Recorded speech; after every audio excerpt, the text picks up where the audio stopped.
नमस्कार दोस्तों, स्वागत है आपके अपने YouTube चैनल संस्कृत अड्डा पर।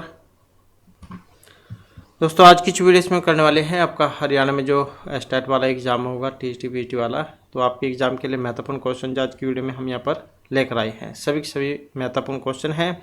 कल वाली वीडियो अगर आपने नहीं देखी थी तो इसे देख लीजिएगा और इस वीडियो के अंत में आपको मिल जाएगी। तो जल्दी से अपने जो क्वेश्चन है उसे अब देख लेते हैं। तो जिसमें हमारा यहाँ पर पहला क्वेश्चन है, तो क्वेश्चन है तात्पर्य अर्थोपि केषुचित् इत्यांशे केषुचित् पदेन मम्मट केशा मतम प्रदर्शयति। न्यायिका नाम, मीमांसका नाम, व्याकरण नाम या फिर वेदांतिका नाम। तात्पर्य अर्थोपि केषुचित्, ये केषुचित् जो है इसका अर्थ यहाँ पर क्या है। तो इसका अर्थ जो है यहाँ पर केषुचित् पद से मम्मट ने मीमांसकों के मत को जो है इसमें प्रकट किया था, जो कि ऑप्शन बी में है। और जो आचार्य मम्मट है, इन्होंने वाचक, लाक्षणिक और व्यंजक नामक 3 प्रकार के जो शब्द है इनको बतलाया था। लेकिन जो ये मीमांसक है ये इनका था तात्पर्य अर्थोपि केषुचित्, ये चौथा शब्द भी इन्होंने बतलाया था। नेक्स्ट है अतिशयनी व्यंग्य परिभाषा परिचय भवति। अब ये रीति कविता का है, मतलब रीति काव्य कह सकते हैं आप, और गुणीभूत व्यंग्य, ध्वनि या अलंकृत काव्य किसका है? अतिशयनी व्यंग्य। आचार्य मम्मट जब उन्होंने काव्य के 3 भेद बतलाए थे, उत्तम, मध्यम, आधम, तो ये किसका था? अतिशयनी व्यंग्य। तो ये था ध्वनि काव्य का, जो कि यहाँ पर ऑप्शन बी में है। इसके बाद है मम्मटस्य शास्त्रे सकल प्रयोजन मौलिभूतम काव्य प्रयोजनम उक्तम। काव्यम यस्य सद्यः परिनिर्वृत्ते कांतसमिति उपदेशयुज्ये या श्वेत रक्षते। काव्य के प्रयोजन कितने होते हैं? काव्य के प्रयोजन 6 प्रयोजन होते हैं काव्य के। काव्यम यस्य अर्थकृते व्यवहार विदे श्वेत रक्षते सद्यः परिनिर्वृत्ते कांतसमिति उपदेशयुज्ये। तो इस प्रकार के ये 6 होते हैं। तो इसमें देखें तो यहाँ पर कौन सा था? सकल प्रयोजन मौलिभूतम काव्यम, तो यही था सद्यः परिनिर्वृत्ते, कि पढ़ने, सुनने, देखने आदि के साथ ही तत्काल परमानंद की प्राप्ति का होना। नेक्स्ट है गंगायाम घोष है इत्यस्य लक्ष्यार्थ अस्ति। गंगा तटे घोष, गंगा जल प्रवाही घोष है, घोष शीत पावनतम या गंगा जले घोष है। गंगायाम घोष है, गंगा में घर है। अब गंगा में घर नहीं हो सकता, या तो उसके किनारे पर घर होगा, क्योंकि गंगा का प्रवाह तेज होता है और जल में तो वैसे भी घर नहीं बन सकता। तो इसका अर्थ क्या था यहाँ पर? गंगा तटे घोष है, मतलब गंगा के किनारे पर घर है।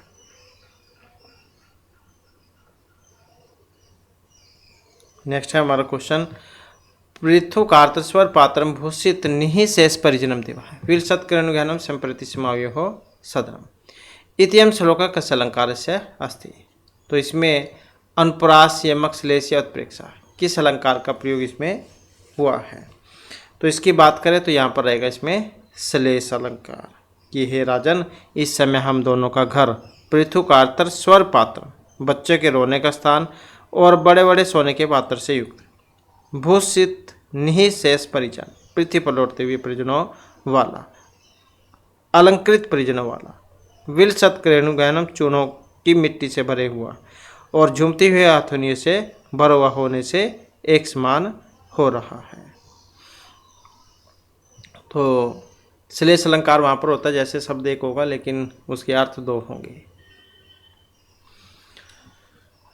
इसके बाद है सती मापी ज्ञाति कुल संश्रयाम जन है अन्यथा भर्तुमति विसंकते कस्यम उक्ति है दुष्यंत शार्दवत मृषिकर्णव या सारंगव। तो इसका संबंध जो है ये सारंगव से है। तो अभिज्ञान शाकुंतलम का जो 5म अंक है उसमें से है, और किन की थी? सारंगव की। कि साध्वी स्त्री यदि निरंतर अपने पति के घर में रहती है तो सती साध्वी होने पर भी लोग उसके विषय में संशय करते हैं। मतलब कोई वो कह लो आप साध्वी भी है, जिसने मतलब शादी नहीं की हो लेकिन है अपने पति घर में, तो उनके आस पड़ोस वाले रिश्तेदार जो उनको ताने देने लग जाते हैं अलग अलग तरीके से। तो मतलब चाहे वो अपने आप में कितने पवित्र हो, अब सीता को ही लगा लो, सीता अपने आप में पवित्र थी, लेकिन लोग जब उसको भी ताने देने लगे थे कि ये तो रावण के घर रहकर आई है, पता नहीं क्या करके आई होगी।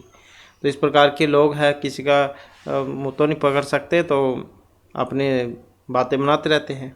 तो वही बात यहाँ पर कही गई थी, चाहे साध्वी स्त्री चाहे कितनी ही साफ की न हो, अगर वो अपने पिता के घर में है तो लोग तो उस पर लांछन लगाएंगे ही।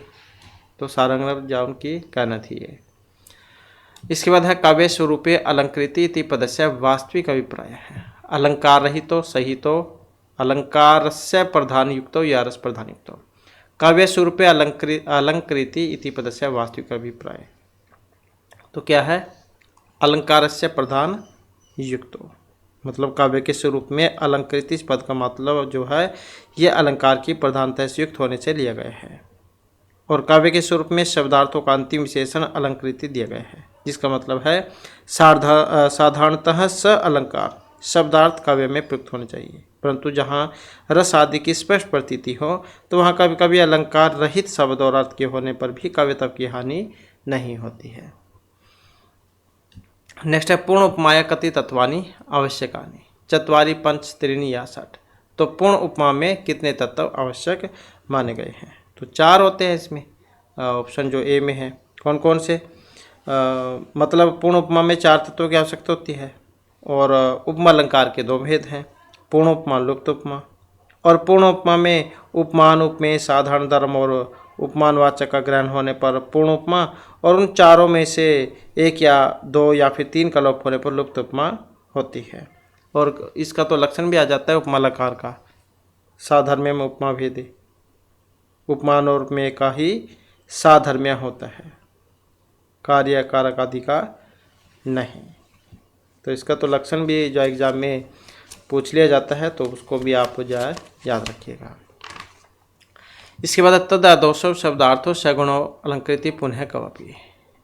अत्र तद पदस्य किम तात्पर्य। ये क्या है? लक्षण है, वेरी वेरी इंपॉर्टेंट। आचार्य मम्मट का लक्षण है ये। और इसका यहाँ पर क्या अर्थ था तद वाला? तो इसका मतलब था यहाँ पर काव्य से। तो आचार्य जो मम्मट है, इन्होंने अपने काव्य प्रकाश में 10 उल्लासों में है इनका काव्य प्रकाश, तो इसमें इन्होंने काव्य के लक्षण बतलाए थे, जो कि यहाँ पर दिए गए हैं। तदादोषो शब्दार्थो सगुणो अलंकृति पुनः कवापि। तो दोषों से रहित, गुण युक्त और कई कई अलंकार रहित शब्द और अर्थ काव्य कहलाते हैं, ये वाला। तो तद का मतलब यहाँ पर काव्य से था ये। नेक्स्ट हमारा क्वेश्चन आ जाता है यत्तर हेतु बिना कार्योत्पत्ति समझाए थे तत्तर भवती अलंकार है, जहाँ पर हेतु बिना कार्य की उत्पत्ति होती है। तो ये विशेषोक्ति, परिसंख्या, आक्षेप या विभावना किस अलंकार, कौन सा अलंकार है यहाँ पर? तो इसमें अगर हम देखते हैं तो ऑप्शन तो डी है इसमें। तो विभावना जो अलंकार है उसका यहाँ पर प्रयोग इसमें हुआ है। यत्तर हेतु बिना कार्योत्पत्ति समझाए थे, मतलब जहाँ कारण के बिना कार्य की उत्पत्ति होती है तो वहाँ पर होता है विभावना अलंकार। तो ये लक्षण जो आप याद रखिएगा, यत्तर हेतु बिना कार्योत्पत्ति समझाए थे। इस वद काव्य हेतु विषय मम्मट रीत्या किम साधु वर्तते इति हेतु तत्तर हेतु है काव्य हेतु या मम्मट उक्त काव्य हेतु। काव्य हेतु विषय मम्मट रीत्या किम साधु वर्तते, अब जो कि ऑप्शन ए में है, मतलब जो कि यहाँ पर ऑप्शन ए में है इति हेतु। ये भी क्या लक्षण था यहाँ पर? शक्ति निपुणता, लोक शास्त्र काव्याद अवेक्षणात् काव्य शिक्षा अभ्यास इति हेतु तदुद्भवे, ये वाला।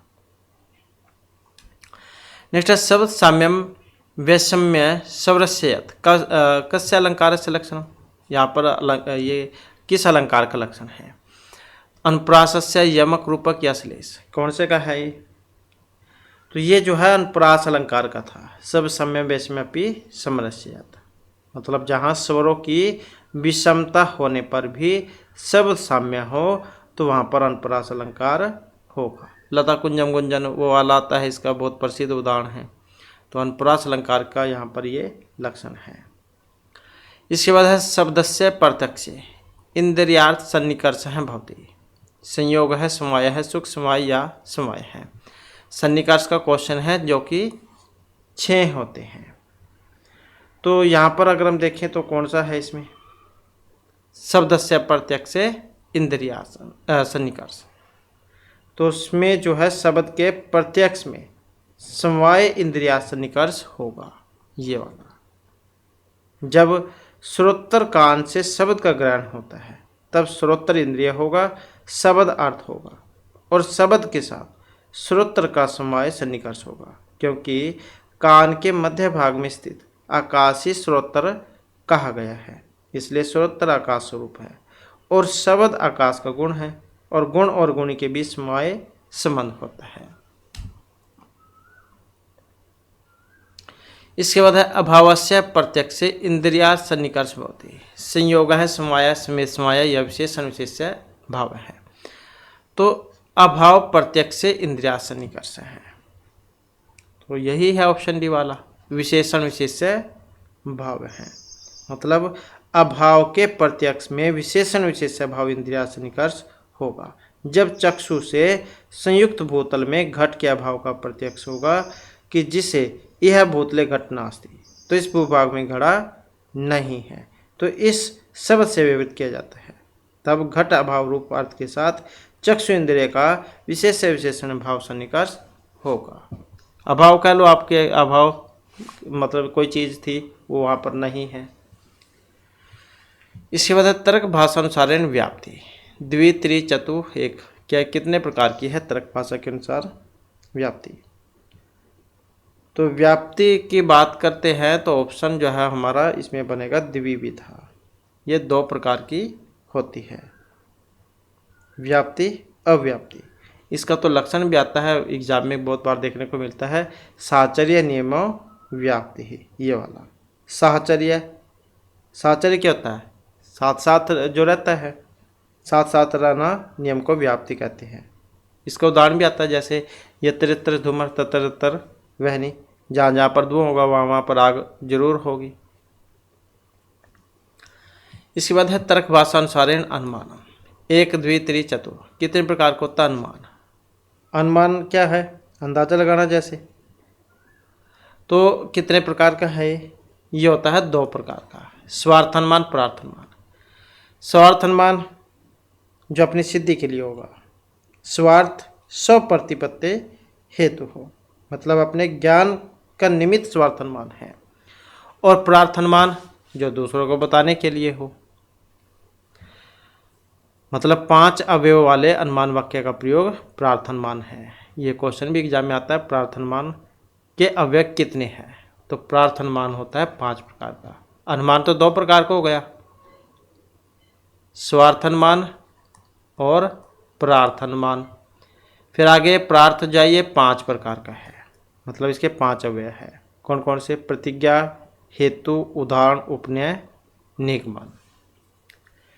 नेक्स्ट है न जाने भोक्तारम कम यह समुपस्थास्यति विधि केन छंसा विनिर्मितोयम श्लोक। मंदाक्रांता शिखरणी हरिणी, मतलब कौन से इसमें आया है ये। अब यहाँ से जाकर कई क्वेश्चन बन जाते हैं कि ये ली कहाँ से गई है, ये वाली सूक्ति कह सकते हैं आप, कौन सा इसमें जो है यहाँ पर छंद आया है, तो ऐसे क्वेश्चन बन जाता है इसमें। और विज्ञान शकुंतलम जो उसमें से है। अब बात करें यहाँ पर इसके छंद की, तो छंद जो है इसमें शिखरणी छंद है ये वाला, तो ऑप्शन सी हो जाएगा इसमें। और कंप्लीट श्लोक था ये, अनाघ्रातम पुष्पम किशल्यम उन्नम करूह रन्ना विद्यम रत्नम मधु नम आस्वादितम रसम अखंडम पुण्य नाम फलम इव च तद्रूपम अनघम न जाने भोक्तारम कम यह सम उपस्थास्यति विधि। मतलब ये कंप्लीट श्लोक है, उसके अंदर से लिया गया है। तो शिखरणी और शिखरणी का विलक्षण महत्वपूर्ण है, क्योंकि अलंकार तो आपके एग्जाम में आएंगे ही। तो रस है रुद्रश्चिन्ना यमन से भलाग है शिखरणी, ये इसका लक्षण होता है। नेक्स्ट तर्क भाषायाम लिंग परामर्श है। अब ये प्रत्यक्ष अनुमान उपमान शब्द क्या है, अब ये भी क्वेश्चन आता है एग्जाम में। तो क्या है, लिंग परामर्शो अनुमान, तो इसको आप याद रखिएगा, लिंग परामर्शो अनुमान। संख्या कार्य के अनुसार रजगुण अस्ति, गुण 3 है, सत्व रज और तमो गुण। तो रजोगुण किस प्रकार का होता है? अब जैसे सत्वगुण हल्का है, वो ऊपर की ओर गमन करने वाला है, और तमोगुण भारी होता है, नीचे की ओर रहने वाला है, मतलब भारी है। तो यहाँ पर ये रजोगुण किस प्रकार का है? तो रजोगुण की बात करें तो इसमें जो है ऑप्शन सी प्रवर्तक है। किसके अनुसार? संख्या कारिका के अनुसार। अब संख्या कारिका किन की है? ईश्वर कृष्ण की है संख्या कारिका। तो रजोगुण का कार्य प्रवर्तन है।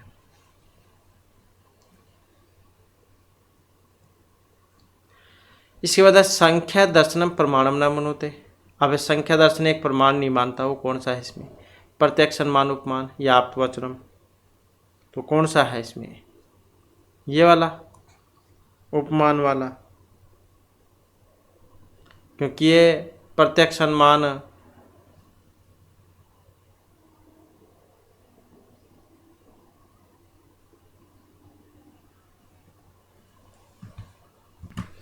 तो उपमान को नहीं मानता ये, क्योंकि जो न्यायिक या जो वैशेषिक दर्शन है वे मानते हैं चार को, प्रत्यक्ष अनुमान उपमान शब्द प्रमाण को।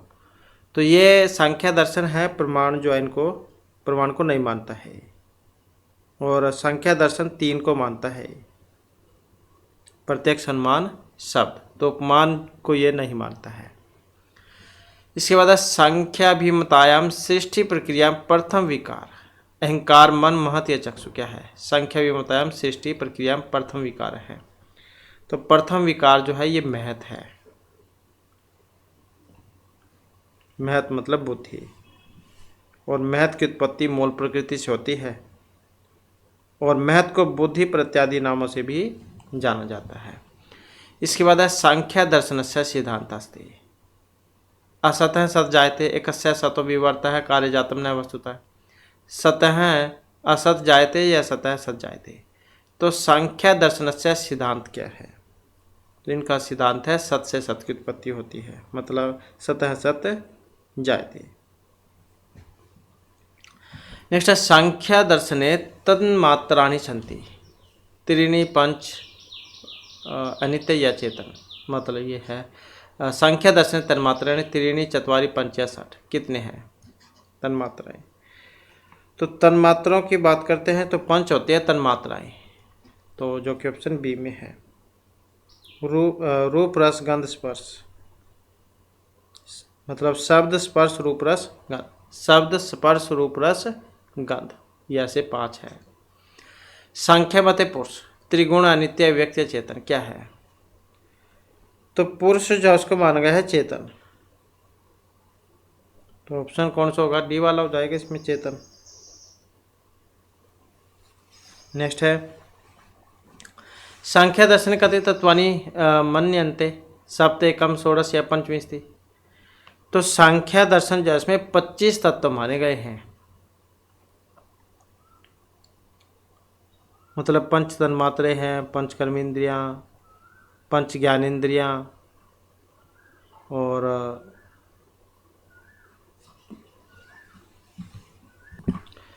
तो इसमें जब पंच तन्मात्राएं, पंच कर्मेंद्रियां, पंच ज्ञानेंद्रिया, पंच महाभूत, 20 तो यही हो गए, और मन हो गया, मतलब बुद्धि अहंकार मन प्रकृति पुरुष, तो 5 ही। तो ऐसे जो है 25 हो जाते हैं। पंच तन्मात्राएं, पंच मतलब पंच कर्मेंद्रिया, पंच ज्ञानेंद्रिया, पंच तन्मात्राएं, पंच महाभूत, और ये बुद्धि अहंकार मन प्रकृति पुरुष। नेक्स्ट हमारा क्वेश्चन सांख्य दर्शने कार्य कारणानि सिद्धांत आरंभवाद है, संघातवाद है, सत्कार्यवाद या विवर्तवाद है। तो इनके अनुसार जो ऑप्शन बी है, मतलब सत्कार्यवाद है। नेक्स्ट है संख्या दर्शने निःश्रेय साधनम ब्रह्म ज्ञानम तत्व भक्ति अचित शुद्धि क्या है? संख्या दर्शने निःश्रेय साधनम, तो यही है ऑप्शन सी वाला, तत्व ज्ञानम। श्रीमद्भगवद्गीता उक्त वर्तते महाभारत से सभा भीषम शांति स्वर्ग आरोहण पर्व। तो श्री जो मद्भगवद गीता महाभारत के भीषम पर्व से है। तो इसमें से है, क्योंकि सभा पर्व में तो वो था शिशुपाल वधम, और तो इस प्रकार से, और ये भीष्म इसमें से हो ही गया, और आदि पर्व में से अभियान शकुंतलम है। तो भीष्म पर्व के अंतर्गत जो है 4 उप पर्व और 132 अध्याय आते हैं। नेक्स्ट है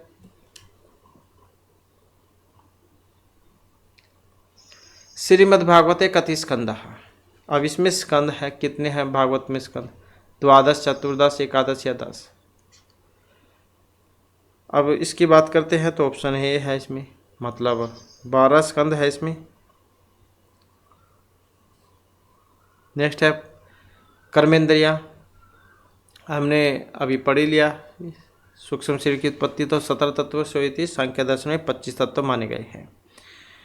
तो पंच कर्मेंद्रिया, तो कितनी है कर्मेंद्रिया? 5। अब इसमें है तो कौन सा बनेगा इसमें? ये वाला, वाक पाणिपाद पायु उपस्थ। पंच कर्मेंद्रिया और ज्ञानेन्द्रिया श्रोत्र तवक चक्षु जिह्वा गरा, ये हो गई। तो इस प्रकार से यहाँ पर कर्मेंद्र की बात हुई थी, तो वाक पाणिपाद पायु उपास्थ, ये 5 है। इसके बाद वेदांत का प्रयोजन, वेदार्थावबोध, प्रकृति पुरुष विवेक, स्वरूपानंद वाप्ति या निर्वाण, क्या है वेदांत का प्रयोजन? तो यही हो सकता है ऑप्शन सी वाला इसमें, स्वरूपानंद वाप्ति ही, मतलब प्रयोजनम तो तद ऐक्य परमेज्ञता ज्ञान निवृत्ति ही स्वरूपानंद वाप्ति ही च। नेक्स्ट है वेदांत का आधार, गीता उपनिषद महाभारत ऋग्वेद, क्या है? तो इसका जो आधार उपनिषद है ये वाला, ऑप्शन सी वाला। और उपनिषद में वेदांत शब्द का प्रयोग श्रुतियों के चरम सिद्धांत के अर्थ में उपलब्ध होता है। नेक्स्ट है वेदांत सारस्य ग्रंथ कृत अस्ति, मृषिकणा सनातन सदानंद सत्यानंद। वेदांत सार किनका है? तो आचार्य सदानंद का है वेदांत सार, जोगिंदर सदानंद। तो इस प्रकार से ऑप्शन बी। और कौन कौन से क्वेश्चन आ जाते हैं इसमें महत्वपूर्ण? अनुबंध चतुष्टय वाला, अज्ञान का है इसमें, अध्यारोप वाला, अपवाद का है, लिंग से उत्पत्ति है, पंचीकरण का है। तो ये सारे क्वेश्चन आए हैं इसमें। नेक्स्ट है वेदांत दर्शन से अपरम नाम, पूर्व उत्तर उल्लूक तत्व चिंतनम, क्या है वेदांत दर्शन का अन्य नाम? तो उत्तर मीमांसा है, ऑप्शन सी वाला। और उत्तर मीमांसा जो वेदांत दर्शन, इसके प्रवर्तक आचार्य कौन है? बादरायण। और इन्होंने ही ये ब्रह्मसूत्र नामक जो ग्रंथ है इसकी भी रचना की है। और ब्रह्मसूत्र को उत्तर मीमांसा, बादरायण सूत्र, ब्रह्म मीमांसा, वेदांत सूत्र, इनके नाम से भी जाना जाता है। अगला क्वेश्चन है वेदांत सारस्य रचिता, सदानंद तर्क भाषा ब्रह्मानंद बोधचरित, कौन है? किनका अभी क्वेश्चन आई है ऊपर? तो आचार्य सदानंद का, इन्हीं का है वेदांत सार। नेक्स्ट है क्वेश्चन, वेदांते ज्ञानेन अनुपहितम चैतन्यम उच्यते, ईश्वर प्राज्ञा विराट या तुरीयम। तो यही है ऑप्शन डी वाला, तुरीयम। रघुवंश कोत्स रघु संवाद वर्तते, महत्वपूर्ण क्वेश्चन है, रघुवंश महाकाव्य में से है, ऋषि कालिदास की रचना है और रामायण पर आधारित है। 31 जो राजा हुए हैं उनका वर्णन है इसमें। तो ये कोत्स और रघु का जो आपस में बातचीत थी, संवाद जो था, वो किस में था? प्रथम, द्वितीय, तृतीय, सप्तम सर्ग में। तो इसका संबंध जो था ये पंचम सर्ग से था। और 19 सर्गों में है रघुवंश महाकाव्य। और इसके अलावा 1569 श्लोक भी हैं इसमें, श्रृंगार रस है इसमें। नेक्स्ट है रघुवंश से वर्णित अंतिम नृपास्थि, तो कौन से थे इसमें? सबसे लास्ट वाले। तो अंतिम जो राजा थे इनका नाम अग्निवाण है। नेक्स्ट क्वेश्चन है कुक्कट मयूरो इत्यस्य पदस्य लौकिक विग्रह भवति, जब हम इनका लौकिक विग्रह बनाएंगे तो कौन से वाला बनेगा इसमें? पूर्व पदार्थ, उत्तर पद, अन्य या ये है इसका। तो कुक्कट मयूरी चाहे कुक्कट च मयूर चाहे कुक्कट च मयूरो चाहे कुक्कट मयूरच है, मतलब कौन सा बनेगा इसका लौकिक। तो इसका तो बनेगा ये ऑप्शन ए वाला हो जाएगा इसमें, कुक्कट्स है मयूरिच है लौकिक विग्रह है, और कुक्कटसु मयूरिचु यह लौकिक हो जाएगा। कौन सा समास है इसमें, द्वंद्व समास। तत्पुरुष से समासे कस्य पदार्थस्य प्रधानता भवति, पूर्व अन्य उत्तरीय उभय। तत्पुरुष समास, तो तत्पुरुष समास जो होता है उसमें उत्तर पद की प्रधानता होती है। उत्तर पद मतलब द्वितीय पद की, इसमें क्योंकि जो पूर्व पद होगा तो अव्ययभाव वाला हो गया, द्वितीय पद इसमें होगा, और दोनों ही पद जाओ उसमें द्वंद्व में होते हैं, और जिसमें न पूर्व न उत्तर बल्कि अन्य ही पद प्रदान होगा तो वहाँ पर बहुब्रीहि समास होता है। तो इसमें तत्पुरुष समास के बारे में बतलाना था, तो इसमें द्वितीय जो पद है उत्तर पद वो प्रधान होता है। तो ऐसे तो ऑप्शन बी वाला इसका हो जाएगा। और तत्पुरुष के भेद भी आ जाते हैं कई बार। तो तत्पुरुष समास के दो भेद होते हैं, समानाधिकरण व्याधिकरण। फिर आगे व्याधिकरण या उसके 6 भेद हैं, जो विभक्ति होती है वो वाली। द्वितीय तत्पुरुष समास, तृतीय, चतुर्थी, पंचमी, षष्ठी, सप्तमी तत्पुरुष समास वो वाली। नेक्स्ट क्वेश्चन है क्रमधारय संज्ञा। अव्ययभाव समानाधिकरण तत्पुरुष, असमानाधिकरण, समानाधिकरण बहुव्रीहि, किसकी होती है, क्रमधारय संज्ञा। तो क्रमधारय जो होगी यह जो कि ऑप्शन बी में है, मतलब समानाधिकरण जो तत्पुरुष समास है उसकी होगी। इसमें समान अधिकरण, इससे याद रख सकते हैं आप, समान मतलब दोनों जो विभक्ति है वो समान होती है। पूर्व पद में भी सेम, अगर प्रथमा है तो प्रथमा, और ऐसे ही द्वितीय में भी। कृष्ण सर्प हैं, सरपति, तो कृष्ण सर्प दोनों में एक ही विभक्ति है। नेक्स्ट है लघु कौमुदीकार मते समास कति विधा वर्तते। अब ये पंचधा, सप्तधा, षोडश, चतुर्था समास के 3 प्रकार का है। तो लघु जो सिद्धांत कौमुदी है इसमें समास जो था वो 5 प्रकार का बतलाया गया था। पहला समास केवल समास, तत्तर विशेष संज्ञा विनिर्मुक्त केवल समास, ये वाला था। दूसरे नंबर का हो गया जैसे अव्ययभाव वाला, प्रायण पूर्व पदार्थ प्रधान अव्ययभाव है, पहला पद प्रधान होता है, अव्यय उपसर्ग होता है इसमें। और प्रायण उत्तर पदार्थ प्रधान तत्पुरुष है, जिसमें द्वितीय पद प्रधान होगा तत्पुरुष समास होता है। और प्रायण अन्य पदार्थ प्रधान बहुव्रीहि, और जिसमें न पूर्व न उत्तर बल्कि अन्य पद प्रधान होगा तो वहाँ पर बहुव्रीहि समास होगा। और प्रायण उभय पदार्थ प्रधान द्वंद्व है, और जिसमें दोनों ही पद प्रधान होते हैं तो उसी का नाम द्वंद्व है। तो इस प्रकार से जो ये लघु सिद्धांत कौमुदी में 5 प्रकार के बतलाए गए थे। इसके बाद है प्रत्यय निरूपताम सी और सानच होने पर कौन सा बनेगा। तो कौन यही बनता है इसका, सियाना है, ऑप्शन डी वाला। सत्रि और सानच प्रत्यय जो होते हैं वर्तमान काल में इनका प्रयोग होता है, और सानच जो प्रत्यय उसमें आन शेष बसता है।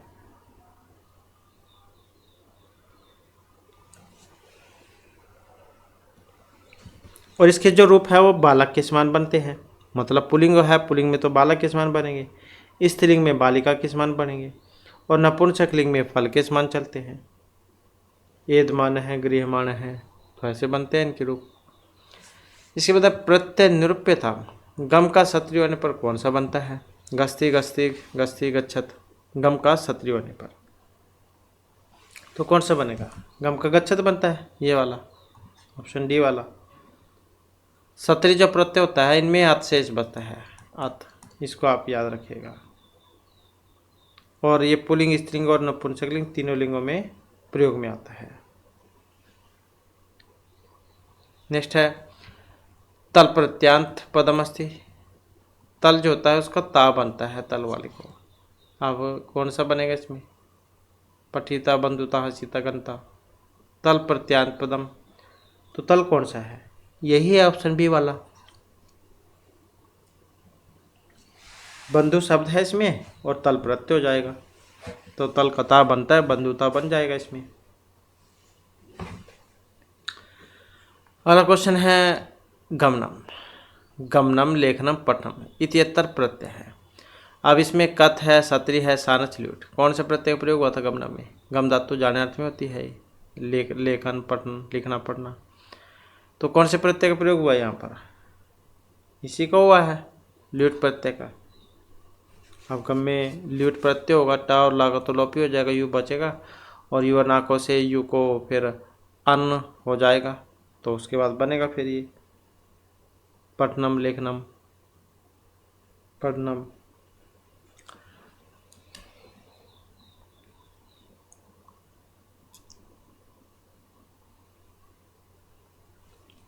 नेक्स्ट है जीनः इत्यत्र प्रकृति प्रत्युस्थ है। अब इसमें कौन सा प्रकृति प्रत्यय है? जीन इत्यत्र प्रकृति प्रत्युस्थ है, तो कौन सा हो सकता है? ये वाला हो जाएगा, ऑप्शन डी वाला, जी धातु और कत प्रत्यय। कत में ता शेष बचेगा, का कतलोपी हो जाता है, आधा आधा है ये।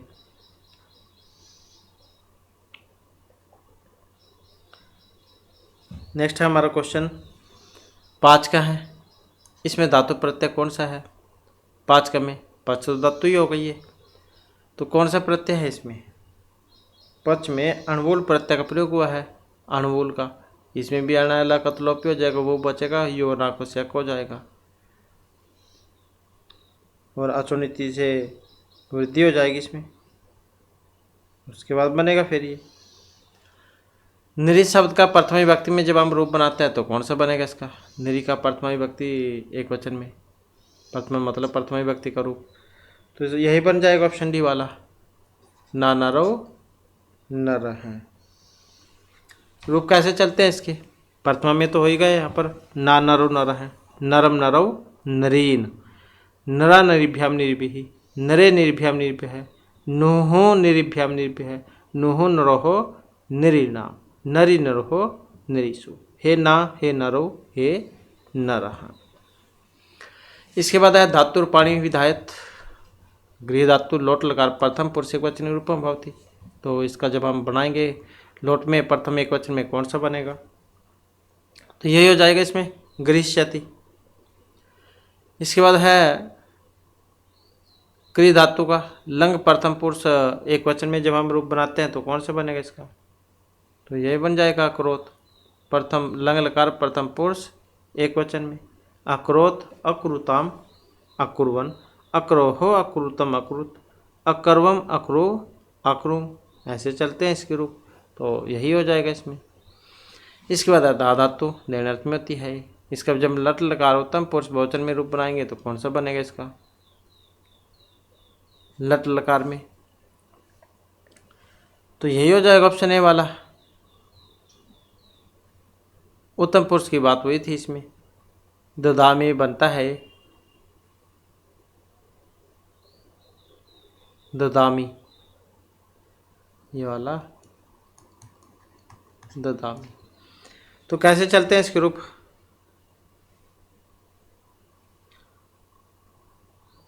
तो सॉरी क्या कि यहाँ पर ये उत्तम का बहुवचन है तो दत्त है। रूप कैसे चलेंगे? ददाती दत्तः ददति, ददासी दत्तः ददत, ददामी दद्वः दद्मः। तो एक देख सकते हैं कि पीछे विसर्ग नहीं है, तो विसर्ग होनी चाहिए इसमें। अगर यहाँ पर तो बहुवचन का है, अगर द्विवचन की होती फिर वाह लग जाता है यहाँ पर, इसमें तो माँ है दत्मा, ऐसे बनता है द माँ ये वाला, और इससे द्विवचन में द व ये वाला होना चाहिए था, ये द्विवचन का ये बहुवचन का यहाँ पर बना दिया गया है इसमें। इसके बाद राधा पत्रम लेखिष्यति इत्यत्र वाच्य परिवर्तन लक्ष्यम भवति। तो इसका जब हम बनाते हैं तो कौन सा बनेगा? राधा पत्र में लेखिष्यति का वाच्य परिवर्तन करने हैं। अब जब इसका हम वाच्य परिवर्तन करेंगे तो ऑप्शन बी वाला बनेगा। अब जैसे कर्ता में है तो कर्म में हमने चेंज करना होगा, प्रथमा विभक्ति तृतीय में चल जाती है, द्वितीय वाली प्रथमा में आ जाती है, और क्रिया क्रम के अनुसार होती है, तो और आत्मनिपद में बन जाते हैं। तो कौन सा बनेगा? राधया पत्रम लेखिष्यते, ये वाला हो जाएगा इसका, क्योंकि जब हम कर्ता से कर्म में बदलते हैं तब कर्ता में तृतीय होती है, कर्म में प्रथमा विभक्ति, और क्रिया जो कर्म के लिंग वचन और जो पुरुष है उसके अनुसार होती है। नेक्स्ट क्वेश्चन है हमारा पितृ। पितृ और मातृ के रूप जाए जैसे चलते हैं, तो पितृ शब्दस्य द्वितीय बहुवचनम चिन्हित, इसका द्वितीय बहुवचन में कौन सा बनेगा? तो इसमें अगर हम देखते हैं तो ऑप्शन सी बनेगा इसमें, मतलब पितृन जो है ये बनेगा, ऐसे मातृन है ऐसे पितृन, और यहाँ पर इसको आप याद रखिएगा दीर्घ री इसमें बनती है। और रूप कैसे बनेंगे इसके? पिता पितरौ पितर हैं, पितरम पितरौ पितृ, पितरा पितृभ्याम पितृभिः, पितरे पितृभ्याम पितृभ्यः, पितुः पितृभ्याम पितृभ्यः, पितुः पित्रोः पितॄणाम, पितृपित्रोः पितृषु, हे पितः हे पितरौ हे पितः। अब एक सप्तमी वाला भी एग्जाम में बहुत ज़्यादा पूछा जाता है, तो इसमें जितनी भी मात्राएं आती हैं, चाहे हर्ष ई है वो है, वो छोटी ही होती हैं। तो इस प्रकार से जो बनेगा इसमें पितृ रूप बनेगा, ये सप्तमी एक वचन में बनता है। तो सप्तमी वाले जो है इसको आप जरूर याद रखिएगा। नेक्स्ट है पुल्लिंग इदम शब्दस्य तृतीय बहुवचनम अस्ति। इदम शब्द का जब हम तृतीय बहुवचन में रूप बनाएंगे तो कौन से वाला बनेगा इसका? और इसका अगर हम देखें तो ऑप्शन बी वाला बन जाएगा इसमें, तो ए भी बन जाएगा। अब इसके भी रूप कैसे चलते हैं? पुल्लिंग स्त्रीलिंग नपुंसकलिंग अलग अलग होते हैं। तो यहाँ पर इदम का जब हम बनाएंगे कैसे बनेगा? तो अयम इमौ इमे, इमम इमौ इमान, अनेन अभ्याम एभिः, अस्मै अभ्याम एभ्यः, अस्मात् अभ्याम एभ्यः, अस्य अन्योः एषाम्, अस्मिन् अन्योः एषु। तो इस प्रकार से तृतीय बहुवचन के बारे में पूछा गया था, तो ए भी जो है यहाँ पर ये बन जाएगा। अगला क्वेश्चन आ जाता है हमारा अव्यय संज्ञा विधायक सूत्र। स्वरादि निपात अव्ययम, सुप्तिगंतम पदम, अव्ययदापसुप या कृतादि समासच।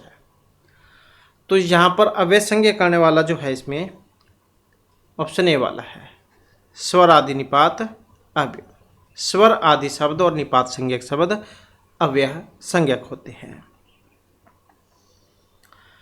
नेक्स्ट है दो लिखिता नाम कस्मिन् पदे संहिता संज्ञा प्रयुक्ता?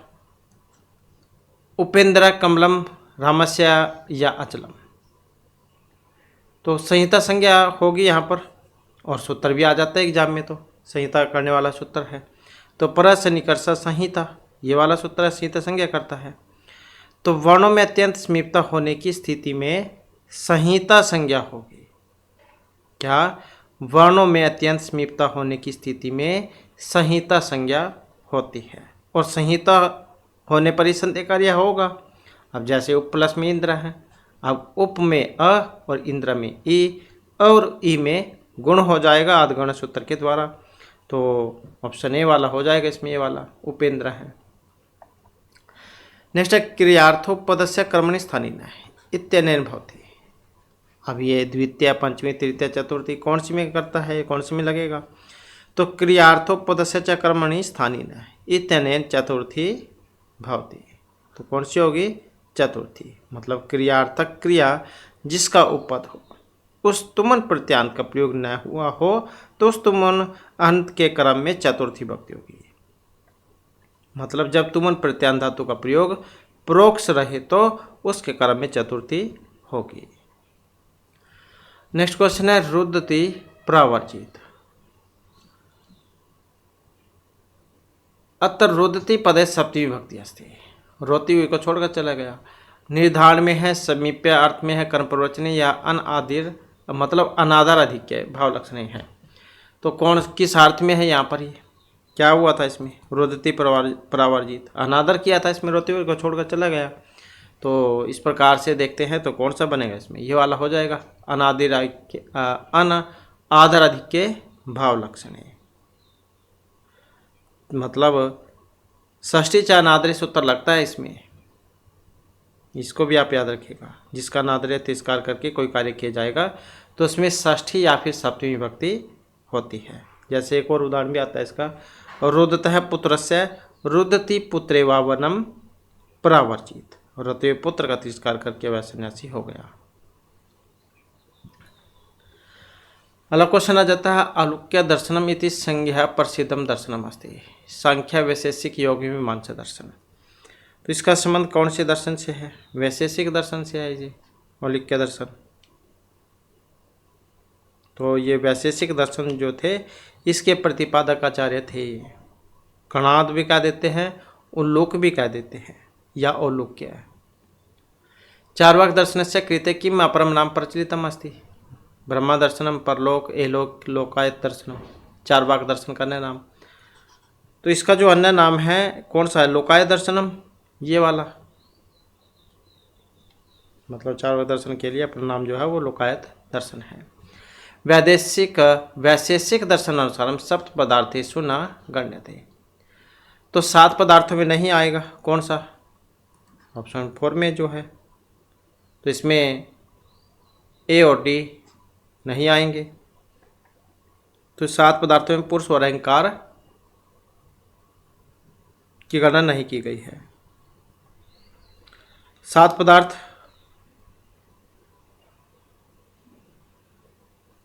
तो यहाँ पर इसमें देखते हैं तो कर्म तो होना चाहिए, क्योंकि द्रव्य गुण कर्म सामान्य विशेष माया भाव, तो कर्म तो है इसमें, द्रव्य गुण कर्म सामान्य विशेष माय अभाव, कर्म भी है, तो डी होना चाहिए सिर्फ, इसमें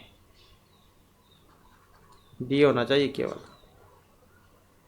क्योंकि अहंकार जो है इसमें नहीं आता है। 7 पदार्थ द्रव्य गुण कर्म सामान्य विशेष माया भाव, ये वाले हैं।